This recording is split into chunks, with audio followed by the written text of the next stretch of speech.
Well, it completely relates because I think the original title of the conference was going to include the La Belle Époque as well. I spoke with Professor Thomas Linde about this. He asked me if it was a good idea to call it even the Beauty and the Beast, La Belle et la Bête. So I gave him a very long list of answers why I thought it wasn't very appropriate. But the little paper I wrote and the little presentation I did today is basically using this title as a starting point to really look at what happened in that period in Paris. I thought I'm French. I should really look at it from the French perspective because I'll be the only French person here. And the original title being La Belle Époque. Okay. Plus, I'm very keen on Art Nouveau, very keen on what happened in this fin de siècle, turn of the century era. So it was a pleasure for me to have a good excuse to research this a bit deeper. And I don't know if you saw my talk, but my thesis, my paper is not about one thing. It's on the contrary. I thought it would be really wrong to go very deep into one single point. But it would be much more interesting to, in retrospect, look at what this era really meant and comparing it a little bit to what happened to us, because we just turned into a new era and nobody really noticed because we were too busy looking at our phones and tablets. But actually, there's probably been as many changes moving from the 20th century into the 21st century as there was going from the 19th century into the 20th century. It just seems to us like that era was very, very meaningful because we see it from the perspective of 100 years. And of course, it's very easy because we went from no cars to cars, we went from no electricity to electricity, and all of that. But I think in retrospect, we'll look at what just happened as being fairly similar because we went from being totally blind to having super fast communication anywhere on this planet.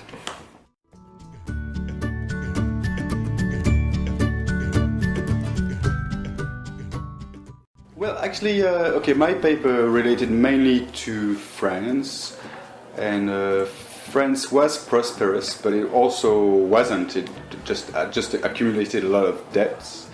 Through the war, the France-Prussia war, where we lost parts of the territory. It's also the end of the colonies. The colonies stopped being profitable. So we're actually not doing that well. We went from being the fourth world power to going a little bit down. And so Germany and England is definitely in front, and we're slowly catching up.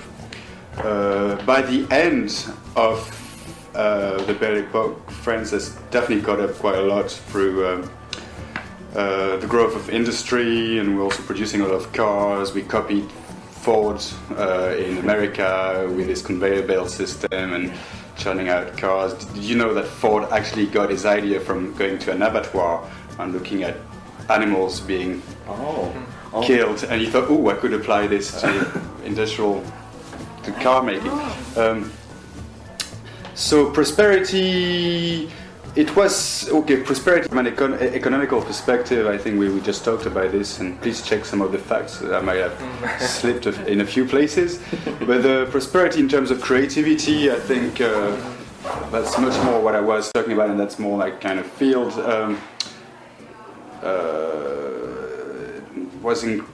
There was incredible prosperity, mainly because people needed a change, and people needed to. I think the fact that people were aware of things changing in terms of the technology, in terms of how people live, made that the art had to change. And as I discussed in my talk earlier, I think there was also a shift in the spirituality of the way people perceive their lives. So people like Manet felt that we didn't really need to keep painting the same scenes from the Bible. Actually, most people were starting to think a little bit differently and didn't feel like they needed to be stuck in that old world. And there's an interesting transitional period where people are borrowing from the scenes, mixing them with what's happening in their street. So it was incredibly prosperous in that sense, where people felt they were allowed to question what they come up with and what they create. And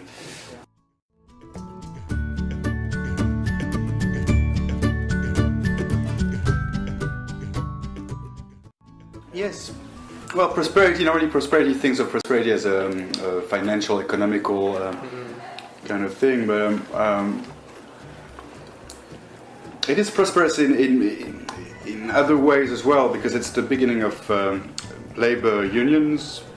It's also the period in history up to then where we had the most strikes, so people in the street fighting for their rights. Well, that's also aided by the fact that there's a few incidents in landmines with many people losing their lives, and so I think 16 major strikes just in the space of a few years at the beginning of the 20th century. So that doesn't mean prosperity, that means change. But in my book it means prosperity because it means people are awake and people are welcoming change, and people are trying to justify this word called equality, liberté, fraternité, égalité. You see it on every French coins, maybe even on French euros now, I'm not even sure. But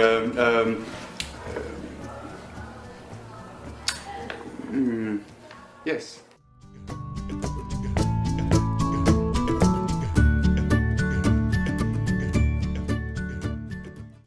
Well, I'm not sure if things were changing that fast, really. Well, Paris had just been totally changed and reorganized with the Haussmann urban plan, and people were very confused because it was a different city, and all of a sudden you start getting cars and many more people moving in, and but the rest of France was pretty much exactly the same. So I think you're looking at the third largest city in the world after is it London and New York at that time, and conflict. We just talked about the strikes. There was a conflict of ideology. I think by 1905 the state separated from the church. That's a form of conflict. We still involved with the conflict in Algeria and the colonies there, and there's a lot of blood and a lot of really bad stuff going on. Conflict. There's the Dreyfus, l'affaire de Dreyfus. The Dreyfus was a general who got condemned only on the basis that he was Jewish, and people just managed to find false evidence against him, and that created a lot of conflict. People like Zola, and there were people that were on his side, people who were on the other side. These are also the years leading to eventually fascism in Europe, and the seeds for that are already there. And then your question was change and tradition. Well, you can change and preserve your tradition. Actually, if you don't change, you don't preserve your tradition. You see it very much in this part of the world, where people think of tradition as something you put in a box, like a little insect that you try to capture, and then you don't let it fly, and then when you open the box again, it's still there, but it's dead. It cannot breathe. I think, on the contrary, I think French managed to maintain its tradition by evolving, by the spirit of France. I'm talking very much from the French perspective here, but it's not only French, because Paris was full of people from outside. Stefan Zweig from Austria, and all those great artists that really, that's what makes that culture so great. It has cosmopolitan mix of cultures. So that culture is very much about free thinking. So if you preserve that, then it can become Impressionism, it can become Modernism, it can become poetry, it can become science, it can become literature. If you allow it to be genuine, then it is culture, and culture changed, tradition changed. What is tradition? Is tradition just looking at perfect geometrical... This is a music journal, as in perfect geometrical musical figures that you can explain through maths and logic. Is that tradition? It's one expression of a tradition, but it's not all of it. So I don't know. I'm a great believer that it's not because you move on that you've lost the previous thing. You know, especially not in that era where you're starting to get, where you have print, you're starting to have recording. You don't lose things. Yeah. You only lose things if you repeat them. If you make so many identical copies that the original item is lost. You know what I mean? So no, in that sense, no, I don't think you lose tradition through change. But sometimes you do. Like now, I think there's a lot of music in this part of the world, for example, that's totally disappearing because people are all going for the commercial or whatever, what seems to be the respectable thing to do, whether that's singing 200-year-old opera or doing kind of K-pop kind of copycats, not realizing that there was really great music just there, but nobody was listening, and those people died and nobody even recorded them. You know what I mean? I'm very concerned with this, so I'm diverging a little bit, but why not?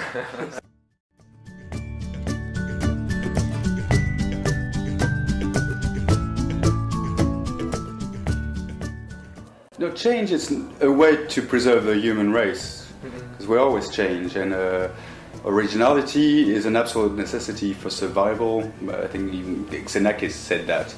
And if you don't change, if you don't adapt, you will die, because the climate is changing, everything is changing. So the arts and the music is not just entertainment. Music is the testimony. It's the higher level of expression of what people are actually experiencing and living. So you know, you can read a 1,000-year-old book, or read a novel that's just been published now that's talking about what's going on in the world today. You can borrow ideas from old classic structures. You can write a sonata but don't use any tonal harmony, or you could write a sonata and not use any pitch, but still know that you're writing a sonata because you are repeating certain ideas in a specific structure. You can organize the cakes as a sonata if I had a few more of those. Okay. You know what I mean? So yeah. I think knowledge is the key. You know, it's I think to be educated and to and something I find very exciting about La Belle Époque was the fact there was a very intellectual kind of time where people were questioning things and arguing and trying all kinds of possible directions.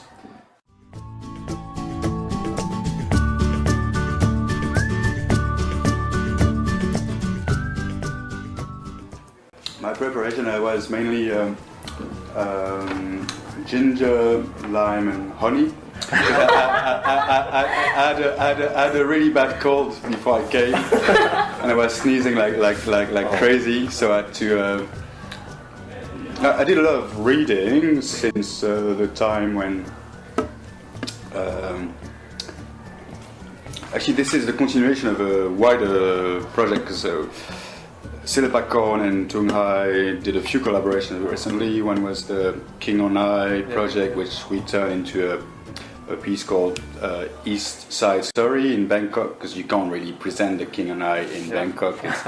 So I kind of so we wrote more modern pieces using the themes of.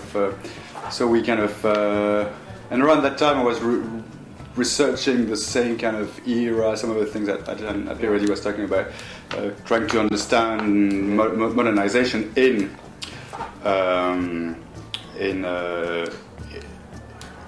in Thailand. So that leads to this part of history that's concerned with this topic, and then I started researching France, and recently I had to do live visuals to Gershwin, American in Paris, that's set in Bohemian Montmartre as well. So that means I collected a lot of archive material from that era, and I basically wrote live visuals to the score so that I could follow the tempos of the orchestra. So that is also connected. So I guess my head has very much been in that period for quite a while. So that's how I prepared, mainly by reading and what else can I tell you? Just reading a lot, and what I always do and tell my students to do when you do research, you just read, watch, listen. Every time you find something, you capture it, put it in a box, and then you end up with lots of different themes, and then you start drawing a structure of what the shape of the paper is going to be. And timelines. I'm a great believer in timelines. I'm a great believer in making nice timelines, starting connecting this thing to this thing, and this thing to this thing, and this thing to this thing. So, if that's going to be read by students, I think if you're doing any kind of research, not only as a musicologist, but I think performers should really know what they're playing. Use chronological, use classifications so that's and then well, the way I work is quite strange because I can't write my script. I can't do a normal talk where you come and read. Actually, I don't really like listening to people do this because I don't really like watching people read music neither. That tends to annoy me quite a lot. I think if you should really learn the music and then really perform it. When you go to the cinema, you don't see actors reading the script, do you? Or you go to the theater. I don't see why it shouldn't be like that for musicians.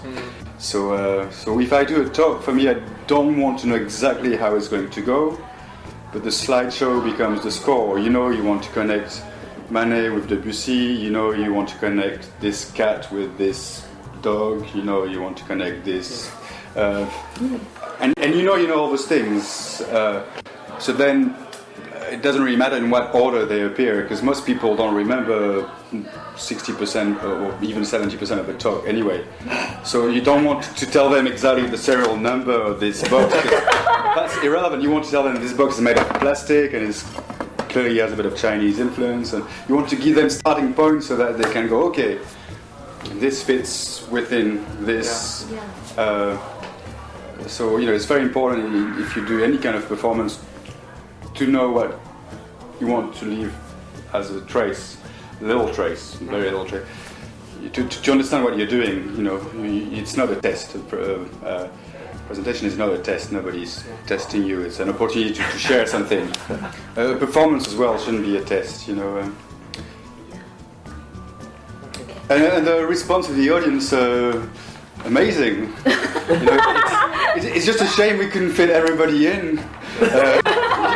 You should host it in a bigger auditorium next time. Okay.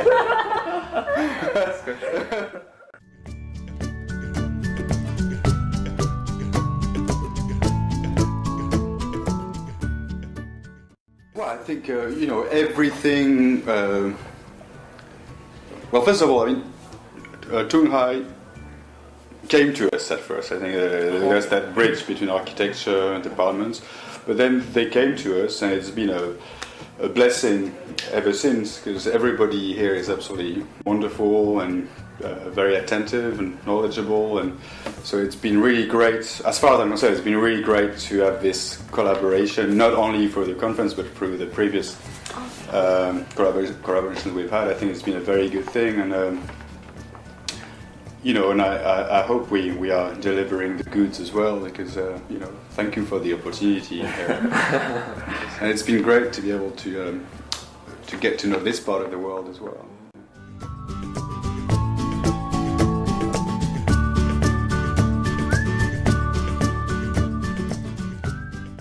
Well, right now I'm finishing an album with my little band ensemble, and it's very much a very colorful collection of different production techniques, both in terms of how we play, write the music together, and fuse many different styles. I've been writing a lot of music for arrangements for brass, and but it's very much a percussion and drum and electronic kind of thing. And for me, that's a research, because it's the summation of lots of years of listening and thinking and reflecting about the kind of music I want to make. And then in terms of what I'm writing, I'm always writing things, so but I guess at the moment I'm very interested in documenting the history of recording and the impact of recording and the gramophone industry on this part of the world, especially. And I'm working on an exhibition in a museum, Siam in Bangkok, to be hosted in September, where we've commissioned sound artists from all over Southeast Asia to submit sounds, so different categories of sound. Some of those sounds will be traditional musical sounds, but also sounds of rice fields in Vietnam and Taiwan, the nighttime in a village in the north of Thailand, the nighttime in Myanmar. We're basically creating a huge archive of the sonic environment in Southeast Asia, and one of the papers I'm going to write for this is going to be connected to the history of the recording industry in Southeast Asia. But that's only one of them. And generally what I do in my PhD was very much related to the idea of interdisciplinary creative work. So I'm a musician, but I do visual work. I tend to work with theatre, dance. As I said, I don't really like watching musicians get through their score. I think music should be a show. I think music should have light. I think music should be something that's there to help gesture, something that's there to help lyrical, intellectual content. And I think, now with the new technology, it's incredible what you can do. You can basically trigger lights and visuals. You can have a dancer painting sound. So in a way, what I was talking about today was kind of related to this, and that's why I kind of looked at this, because I wanted to look at some original ingredients that led to cross-disciplinary art performance today. But even if you look at what was going on 2,000 years ago, you would find examples of people being really creative with the world around them. Actually, we did a little performance here in December, which was kind of slightly connected to this as well. You saw it? I did went to your concert. Okay. All right, yeah. So I think we put that very quickly together because it was involving lots of teachers and everybody's really busy. But the idea was that you can connect media, you can connect performance with music that's 200-year-old, and because schools tend to be a little bit. It's very convenient to box things and say, okay, we're going to grade you like this. Can you play a music that goes da da da da da da da this tempo? Can you play music that goes a bit like in the Middle Ages, or a harpist that to play one song that would make you cry, one song that would make you laugh. We're still kind of doing that, but in terms of repertoire, I think we've become a little bit stiff. There's no reason why music history should stop 100 years ago, and there's no reason why it should start 500 years ago. Because generally that's basically what's happening in schools all around the world. Europeans started this, because as soon as you have notation, it's very easy to say, oh, we have a proof that this exists because it's on paper. But you have to remember that in this part of the world you have so much music that's not really notated, but that's as valid as anything written by German or French people wearing wigs 200 years ago. You know what I mean? And so why am I saying this?